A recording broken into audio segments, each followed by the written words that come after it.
Pues estamos estudiando el libro de Romanos, pero antes de retomar este estudio, sí quiero hablar un poquito esta mañana acerca de la gratitud.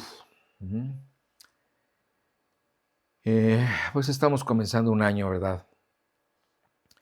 Y yo deseo con todo mi corazón que Dios te guarde en todos los aspectos de la vida, que te dé salud si no la tienes, ¿verdad? Que te dé trabajo, compañía, paz, amor.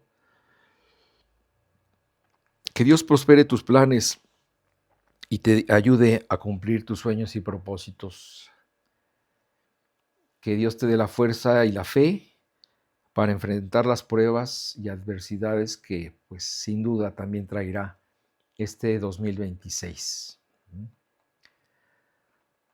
También, pues, que este enero sea el comienzo de un crecimiento espiritual en tu vida, para que ya en diciembre puedas decir que, pues, estás más cerca de Dios que hoy.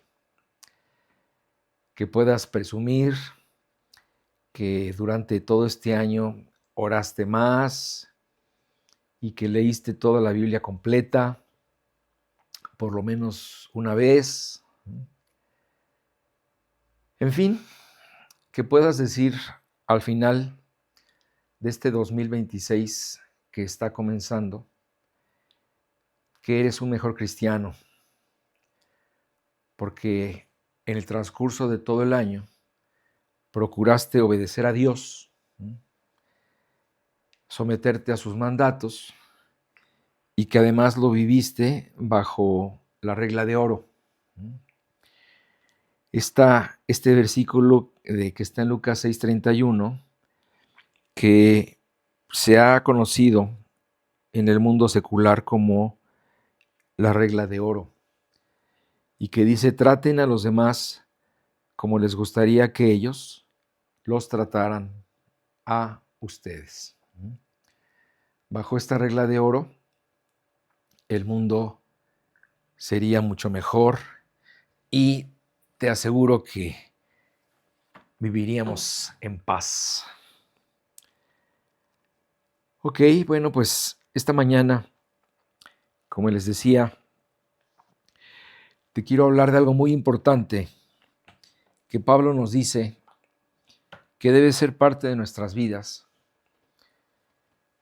y que si no lo has hecho, deberías ponerlo en práctica durante este año que comienza. Y es la gratitud. Fíjate cómo lo dice Pablo en 1 Tesalonicenses 5:18. Dice: dad gracias en todo, porque esta es la voluntad de Dios para con vosotros en Cristo Jesús. Dad gracias en todo, porque esta es la voluntad de Dios para con vosotros en Cristo Jesús. Así que, pues este versículo es muy claro con respecto al hecho de que siempre debemos dar gracias. Esto es parte de lo que Dios quiere para nosotros en este año que está comenzando. Que seamos agradecidos. Pero si te das cuenta, también Pablo agrega una palabra muy importante. Dice que seamos agradecidos en todo. ¿Y sabes qué quiere decir todo en la Biblia? Todo. Agradecidos en lo que según tú fue malo, en lo que según tú fue bueno, en lo que te gustó, en lo que no te agradó, con lo que estuviste de acuerdo con Dios y con lo que no te pareció. Aún por aquello que este año nos dolió, por aquello que nos confundió, por todo lo que no entendimos, por aquellas enfermedades que atacaron nuestro cuerpo, por nuestros seres queridos que perdimos o amigos, por todas las pruebas que se presentaron Y claro, también por todas las bendiciones y momentos buenos que vivimos. Por todo debemos dar gracias, dice Dios. Por esta razón, me pareció oportuno que antes de que sigas caminando con todo vigor y propósito este año, hablar de este tema. Y quiero pedirte que hagas un recuento de todo lo que Dios te dio en el 2025. Que inviertas un poco de tiempo recordando las cosas por las que pasaste y en cada una de ellas puedas darte cuenta que Dios estuvo a tu lado. Que puedas llegar a la conclusión de que las pruebas, las pérdidas o los dolores pudieron haber sido peores o insoportables si Dios no las hubiera quitado antes de que ya no las pudieras resistir. Si Dios no hubiera tenido compasión de ti. Y por favor, como en otras ocasiones te lo he dicho, no cometas el error de quererlas entender, porque muchas de las cosas que te pasaron no tienen explicación, por lo menos no ahora. Quizás Dios nos las hará entender cuando estemos en su presencia, pero ahora están veladas, están escondidas a nuestra lógica y a nuestro entendimiento. Lo que te quiero decir es que des gracias por el año que se acaba de terminar, por todo lo que pasó. Porque, como te decía, aunque ante nuestros ojos tal vez hubo cosas que quizás hubieras preferido no vivir, te aseguro que Dios en su soberanía las consideró necesarias y oportunas, porque hay algo que no tienes que olvidar, porque Dios sabe lo que hace. Quizás, pues sí, te estás preguntando, ¿cómo es posible que Dios nos pida dar gracias por aquello que nos provocó enojo, confusión y hasta reclamos hacia Él? Pero siempre debemos tener un corazón agradecido porque todas las cosas que Dios permite en nuestra vida tienen un propósito.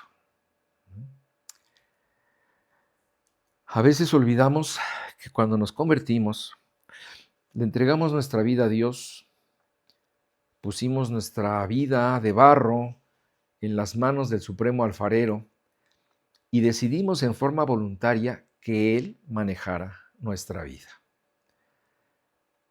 Desde ese momento dejamos de ser criaturas a la deriva, abandonadas a nuestra suerte.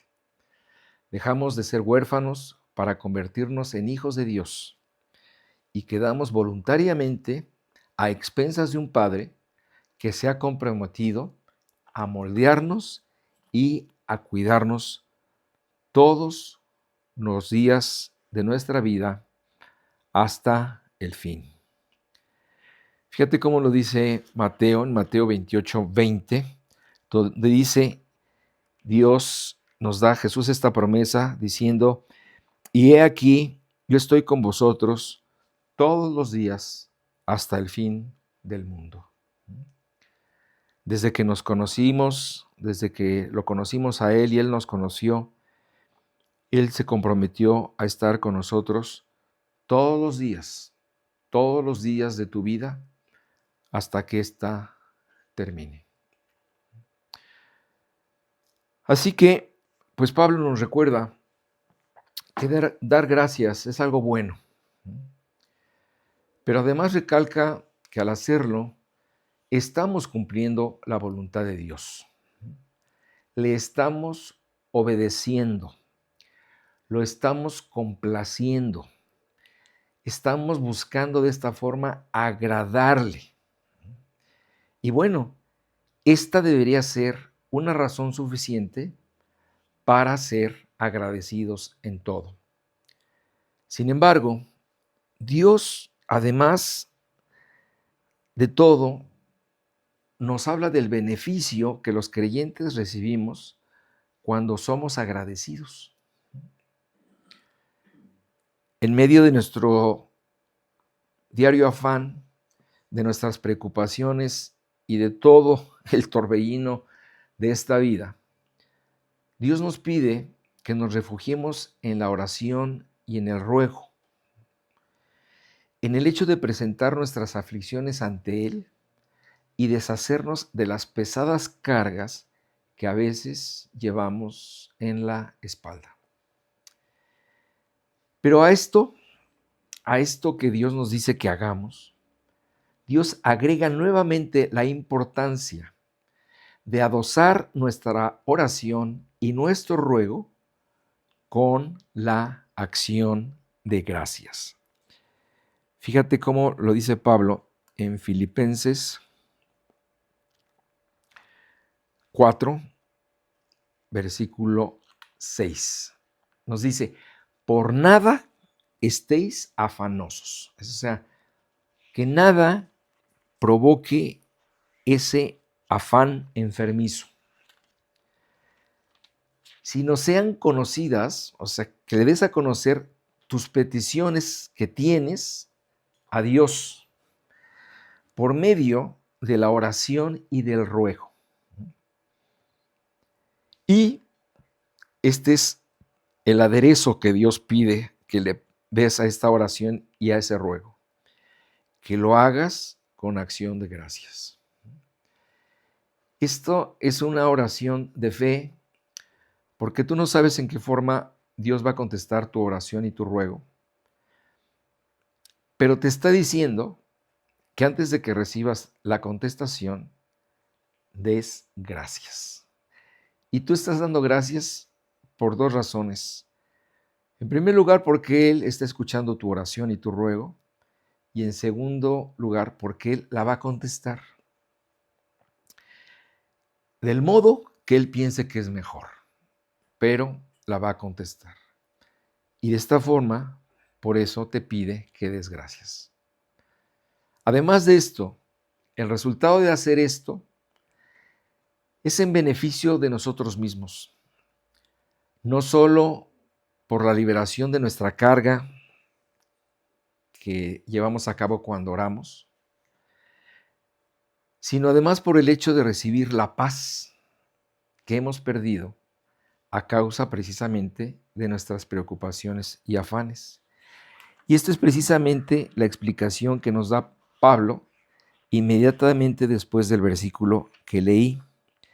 Primero dijo, por nada estéis afanosos, sino sean conocidas vuestras peticiones delante de Dios en toda oración y ruego con acción de gracias. Y fíjate cuál va a ser el resultado. Dice, y la paz de Dios, que sobrepasa todo entendimiento, guardará vuestros corazones y vuestros pensamientos en Cristo Jesús. Así que el beneficio de la gratitud es inmediato hacia aquel que es agradecido. Estaba leyendo un artículo médico de unos doctores que según esto son muy famosos, Brown y Wong. Este artículo se llama ¿Cómo la gratitud te cambia a ti y a tu cerebro? En él se dice que estudios científicos han demostrado que la gratitud enciende una actividad neuronal y cerebral con repercusiones médicas y fisiológicas positivas que pueden ser incluso medibles. En este artículo se habla de cómo se ha demostrado que las personas que valoran conscientemente las bendiciones tienden a ser más felices y menos depresivas. Y te estoy dando un punto de vista científico.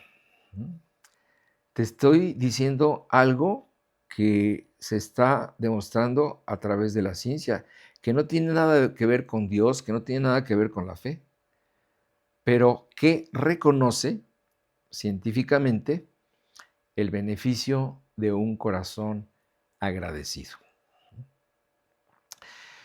Debemos entender que la gratitud es una actitud que debemos adquirir si es que no la tienes. Hay personas que sí la tienen. Hay personas que inmediatamente dan gracias. Es decir, si no tienes esta actitud, la tienes que adquirir. Si la tienes, pues la debes de seguir cultivando. Decía el filósofo y jurista romano Cicerón, la gratitud no es solo la más grande de las virtudes, sino la madre de todas ellas. ¿No? Está padre, ¿no? La gratitud no es solo la más grande de las virtudes, sino la madre de todas ellas. Yo recuerdo que este era un punto en donde mi mamá insistía. No sé cómo te fue a ti en este sentido, pero mi mamá era de esas personas que me decían, bueno, ¿cómo se dice? Gracias. ¿Cómo se piden las cosas? Por favor. Y es que en este sentido, la gratitud es un acto de humildad, porque al dar gracias estamos reconociendo que algo nos ha sido dado.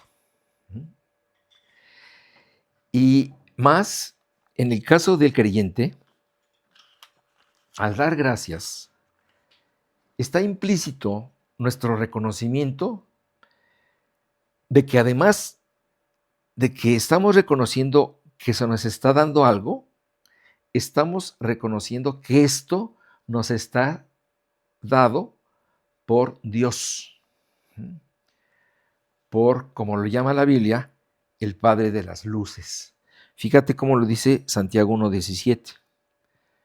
Dice, toda buena dádiva, es decir, todo buen regalo, y todo don perfecto desciende de lo alto, del Padre de las luces, en el cual no hay mudanza ni sombra de variación. Entonces, como creyente, debes entender que tú no tienes nada o no eres nada que no te haya sido dado. Esto es algo que como creyentes nos debe entrar perfectamente bien en nuestra cabeza. Si eres próspero y has salido adelante es porque Dios te dio la inteligencia y la fuerza para hacerlo. Si eres un atleta, un artista o alguien que tiene algún talento en especial es porque Dios te lo regaló.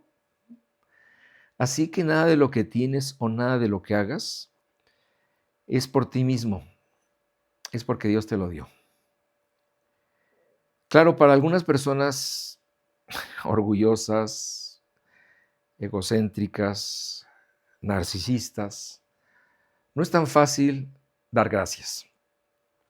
Se confunden mucho en esto. Le atribuyen lo que tienen o lo que son a que nacieron con una buena estrella, ¿verdad? Porque los astros están a su favor, porque se lo merecen, etc. Por alguna razón creen que el mundo está en deuda con ellos. Casi los que deberían estar agradecidos por darles algo son los demás. Pero están muy equivocados. Todo lo que tienen ellos y lo que tenemos todos son un regalo de parte de Dios.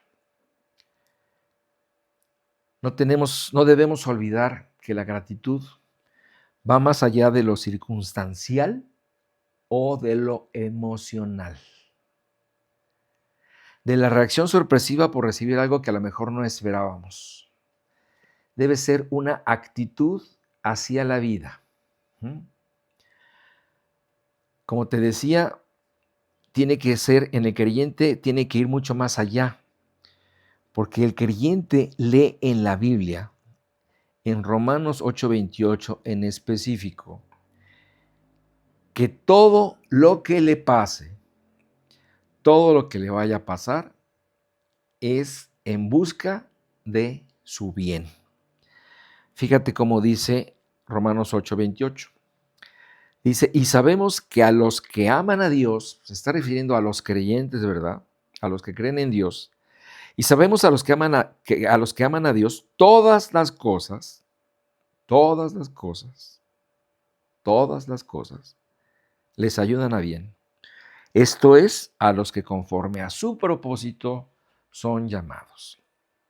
Y mira, sinceramente te digo, que quien entienda y aplique esta verdad en su vida, todo el creyente que realmente realiza y crea en esta frase de que todas las cosas le ayudan para bien, realmente va a ser una persona feliz, a quien ni las emociones ni las circunstancias le van a poder quitar la paz y la tranquilidad, porque sabe que está dentro de un plan divino. A cada cosa que le suceda responderá con la convicción de saber que a veces Dios da y a veces Dios quita, y que en todo caso está bien cuando Dios lo hace en nuestras vidas. ¿Recuerdas al viejo Job, verdad? Incluso hay un libro en la Biblia que se llama Job, que tú puedes leer y deleitarte con todo lo que le pasó. En este libro se nos cuenta que él vivió gran parte de su vida recibiendo y recibiendo bendiciones de parte de Dios. Recibió mucho dinero, recibió muchos bienes, muchas propiedades, recibió hijos, esposa, en fin. Él era lo que se podría llamar un hombre afortunado. La Biblia nos dice que un día Satanás puso en duda ante Dios la fidelidad de Job y le cuestionó. Claro, Job es muy agradecido y muy bueno porque tiene todo. Pero ¿qué tal si le quitas lo que le has dado? Le dijo Satanás a Dios. Dios estaba tan seguro de la fe y de la gratitud de Job que aceptó el reto. Y entonces Dios permitió que perdiera todo, todo lo que tenía. Y pues la pregunta quedaba en el aire, ¿verdad? ¿Qué pasaría con Job? ¿Cómo reaccionaría él? Y vayamos a la Biblia para ver cómo reaccionó Job cuando perdió todo. Estoy en el capítulo 1, versículo 20 y 21, donde dice, entonces Job, después de que perdió todo, dice, entonces Job se levantó y rasgó su manto y rasuró su cabeza y se postró en tierra y adoró. Y dijo, desnudo salí del vientre de mi madre y desnudo volveré allá. Jehová dio y Jehová quitó. Sea el nombre de Jehová bendito. En todo esto no pecó Job ni atribuyó a Dios despropósito alguno. Sí, seguramente él estaba perplejo al ver que de un día para otro había perdido todo. Seguramente lloró, analizó su vida. Leímos que rasgó sus vestiduras, ¿verdad? Se rapó la cabeza en señal de duelo. Seguramente estuvo cavilando y cavilando qué había pasado, pensando, pero al final, por su respuesta que dio, vemos que llegó a la conclusión de que si le pasó todo eso fue porque Dios lo había permitido y solo por este hecho estaba bien. En la prosperidad, en la abundancia, Job tuvo un corazón agradecido. Y ahora que las cosas se habían cambiado, él seguía igual con respecto a Dios, aceptando igualmente su voluntad. De ahí esta famosa frase que leí, Dios dio, Dios quitó. Ciertamente, ¿verdad? No podía explicar por qué o para qué le pasó lo que le pasó, pero en su mente quedó la expectativa de aceptar y aprender de su tragedia.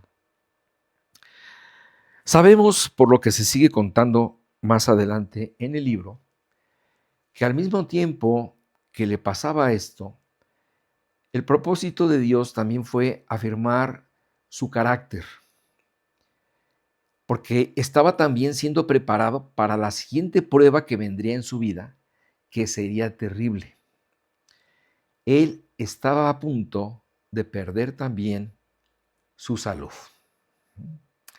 Así que ahí no terminó la cosa, sino que la prueba siguió y siguió, y de esto precisamente trata este hermoso libro de Job. La lección es muy clara. Aún en medio de un problema y de la tragedia, debemos dar gracias.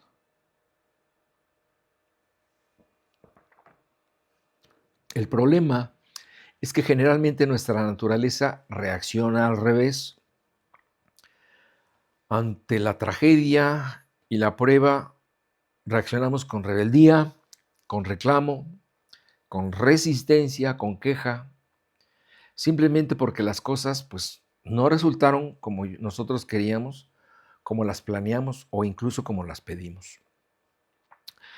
En el fondo, el problema del creyente es un problema de incredulidad, es decir, no le está creyendo a Dios que lo que Él está permitiendo en su vida sea lo mejor para Él.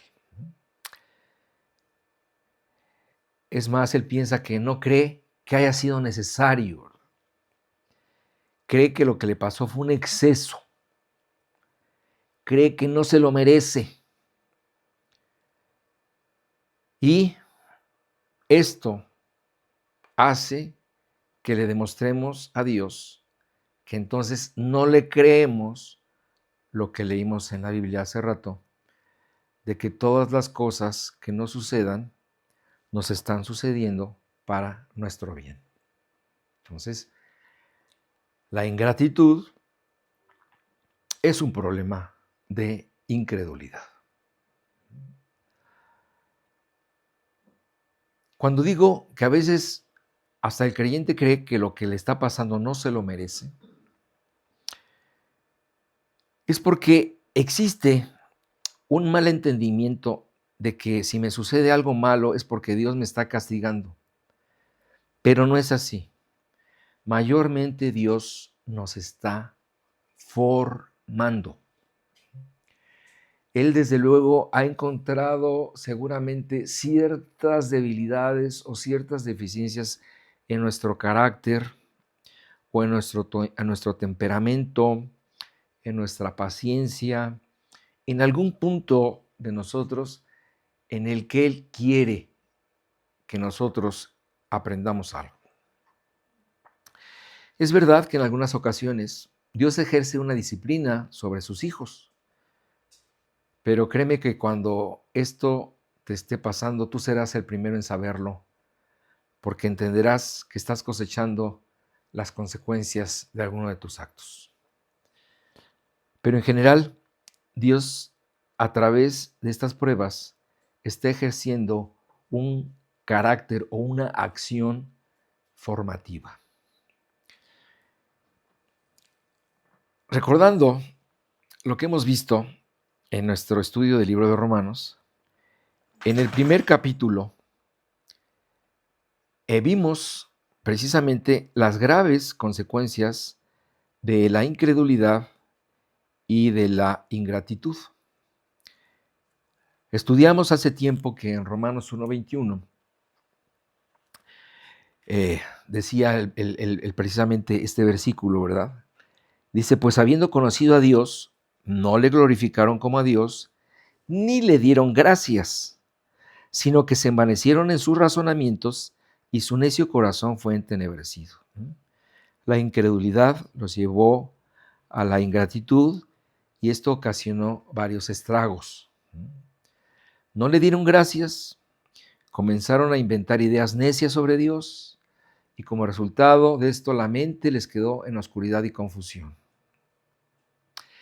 El creyente que sabe mucho más de Dios, que tiene una revelación completa, pero que es ingrato, sufre peores consecuencias que aquel que tiene un conocimiento básico de Dios, porque su ingratitud es más con conocimiento de causa, es más profunda, es un rechazo con los ojos abiertos. Así que el creyente debe caminar de la mano de Dios, dejándose llevar por donde Él quiera. No podemos olvidar en ningún momento que Dios es el pastor y que nosotros, los creyentes, somos las ovejas. Así que Él debe ser obedecido, ¿no? Porque Él es el dueño, Él es el que conduce. Y en todo momento nosotros debemos aceptar su alimento, su conducción y su cuidado. Finalmente, para esto fuiste llevado al redil, para ser protegido.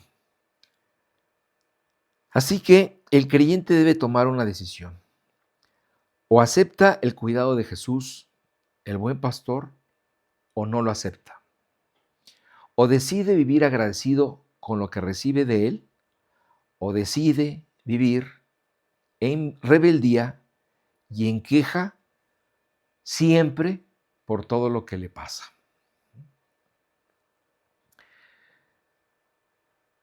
Otra de las consecuencias de la ingratitud es que ésta te hace olvidar la fidelidad que Dios ha tenido contigo a lo largo de toda tu vida. En vez de que el pasado, todas esas cosas que has vivido, sea un refuerzo para fortalecer tu presente, resulta que de pronto olvidas todos los años en los que Dios estuvo contigo. Y en vez de que confíes en que Él te puede volver a sacar adelante, te quejas y dudas de que Él lo pueda hacer nuevamente. Es precisamente David quien nos hace recordar precisamente en el Salmo 103, versículo 2, que nosotros no seamos olvidadizos acerca de las bendiciones que hemos recibido antes de Dios. Bendice, alma mía, a Jehová, y no olvides ninguno de sus beneficios. Esto es algo muy sencillo, ¿verdad? Si Dios ha sido bueno antes contigo, ¿por qué piensas que no lo va a seguir siendo ahora? Hay muchos casos en la Biblia en la que Dios nos habla de hombres que precisamente pudieron hacer de esta virtud de la gratitud una forma de comportarse. Un caso muy especial es el de Pablo. Después de su conversión, pues Pablo no la tuvo nada fácil.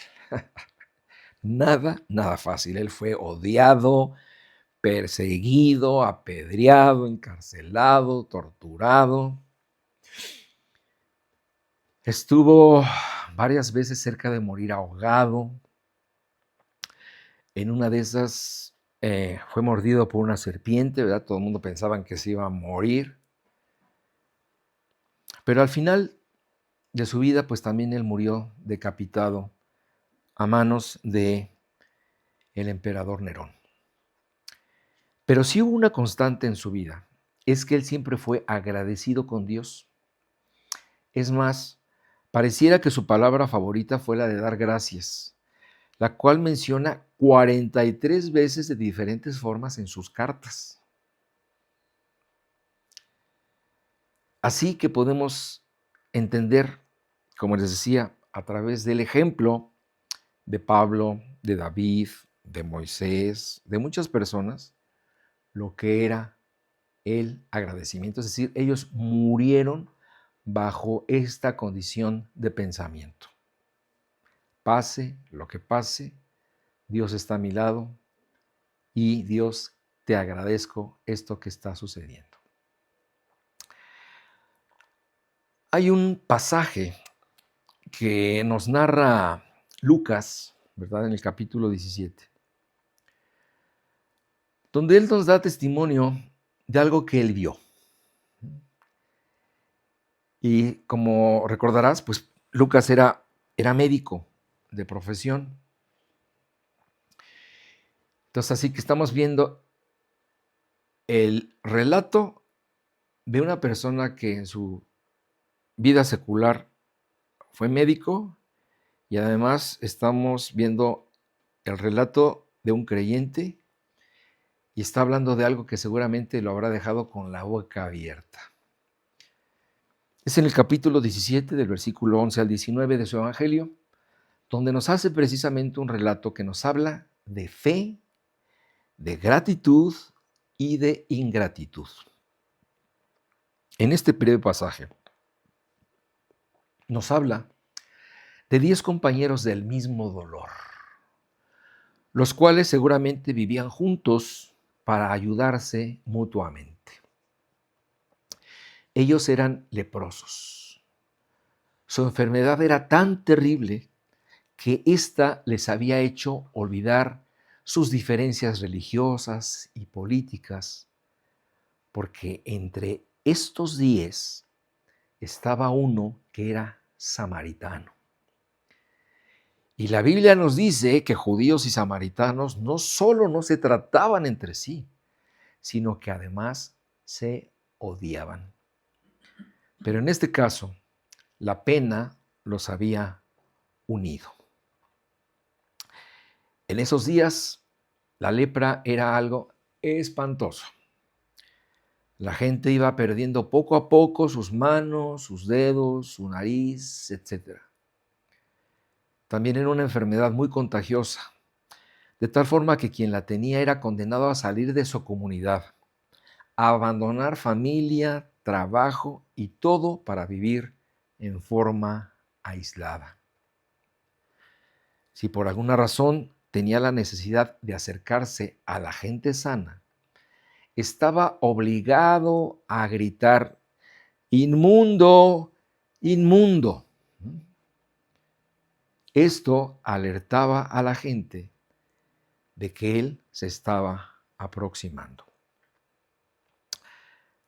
Cuando Jesús se acercó a este lugar donde vivían ellos, al enterarse, se pararon desde lejos y comenzaron a gritarle al único que los podía ayudar: "Jesús, Maestro, ten misericordia de nosotros". Jesús tuvo compasión de ellos, respondió su petición y decidió sanarlos. Les dijo que fueran a los sacerdotes, porque ellos eran los únicos que estaban autorizados para constatar que una persona estaba curada de la lepra. Así que ellos obedecieron, tuvieron fe, confiaban que cuando llegaran al sacerdote, ellos ya estarían sanados. Y así fue. En el camino, ellos fueron librados de su lepra. Hasta aquí todo iba bien. Su fe había sido recompensada con la sanidad de sus cuerpos. Sin embargo, faltaba algo que solo uno de los 10, el más relegado y despreciado, el samaritano, hizo. Cuando se dio cuenta que había sido sanado, regresó con Jesús. Cuando se dio cuenta de que su cuerpo y su piel estaba perfectamente sana, emprendió una caminata hacia Jesús, ¿verdad? En medio de gritos, dando la gloria a Dios. Cuando alcanzó al maestro, este samaritano se postró en tierra a sus pies para adorar a Jesús y para darles las gracias. Y entonces Jesús le preguntó por sus demás compañeros. Él sabía que los 10 habían sido sanados, pero ¿dónde estaban? ¿Por qué no habían regresado para dar las gracias y darle la gloria a Dios también por su salud. No era de esperarse que aquellos judíos que sabían más de Dios que este samaritano, que alguna vez en su salud pudieron haber ido al templo para celebrar las fiestas y que pudieron oír en la sinagoga la palabra de Dios, ¿no tendrían que haber sido los primeros en regresar para darle las gracias a Dios? Sin embargo, no fue así. Esos 9 se habían quedado a la mitad del camino de su fe. Esta no les alcanzó para responder a Dios. Se conformaron con la salvación de su cuerpo, pero no procuraron la salvación de su alma.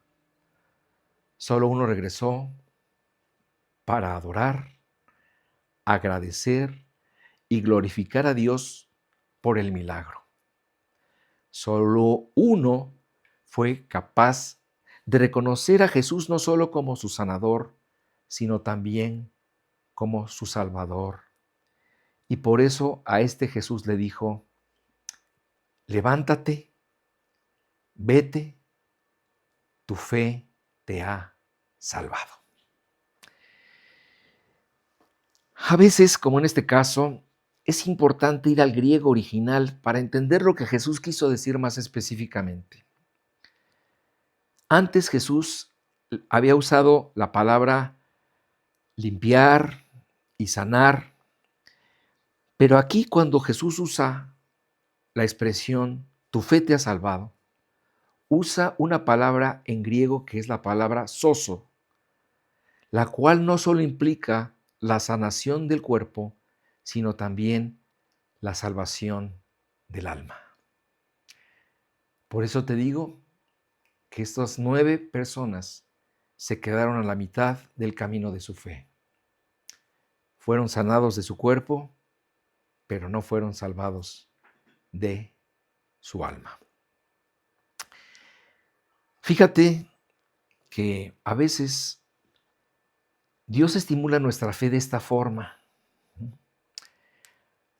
A veces, aún sin conocerlo, nos escucha, responde nuestra oración, nos regala un milagro que no merecemos, pero espera que al ser cautivados por su regalo de amor, seamos agradecidos y le busquemos.